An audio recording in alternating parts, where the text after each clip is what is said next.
நான் கந்தசாமி சிவபாய்க்கம். நான் இருக்கிறது முதலாம் நேசம் குடியிருப்பு.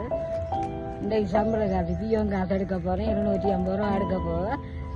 அவருக்கு அந்த பழைய போஸ்ட் மாஸ்டர் இருந்தவர் அவருக்கு வீடு போட இல்லைன்ட்டு என்னை பார்த்துட்டு போய் அங்கே தட்டி உள்ளுக்குள்ளே உள்ளட்டு போய் சொல்லிட்டு வந்துட்டார். அதுக்கு பிறகு வேண்டும் ஒரு பொடியன் வந்து உனக்கு காசாரெல்லாம் அங்கே இப்படி எனக்கு இருக்க இயலாது, நடக்க இயலாது, நான் ஆஸ்பத்திரியில் நான் வந்தேன் என்று சொல்ல அப்படி கொடுக்க இயலாது, இங்கே உனக்கு வருத்தம் காட்டு ரெண்டெல்லாம் காய்ச்சி பேசினார். காட்டை தூக்கி சொல்லி போட்டார். அப்போ எந்த காட்டை நான் வச்சு கெஞ்சி என்னென்ன கெஞ்சி அழலண்டாளு எனக்கு ஏறாண்டா அங்கே ஒரு பொம்பளை பிள்ளைன்னு இருந்தேன். அவன் சேர்ந்து தான் பேசினேன். அப்போ நான் கேட்டேன் எனக்கு ஏறாது தாருங்க அந்த ஏறாதாக்கள் எல்லாரும் வைக்கணும், உனக்கு என்ன ஏறாது காட்டு இருக்கா பார்ப்போம். அப்படியெல்லாம் கதைச்சு அப்படியா கதைக்கிறது வேலை எளியாது எனக்கு அப்படியா கதைக்கிறது. அந்த 250 ரூபா காசை நாங்கள் எடுக்க போகிறது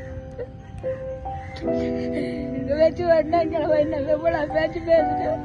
சரியான பேருந்து கடைசியாக எல்லாம் வேண்டி 2 வேண்டி தூக்கி நாங்கள் கொடுக்க எடுத்து போட்டு கடைசியாக பேருந்தும் அந்த கடைசியாக எனக்கு கடைசியாக தான் அந்த சம்பள காட்டு பதிஞ்சு தந்தான்.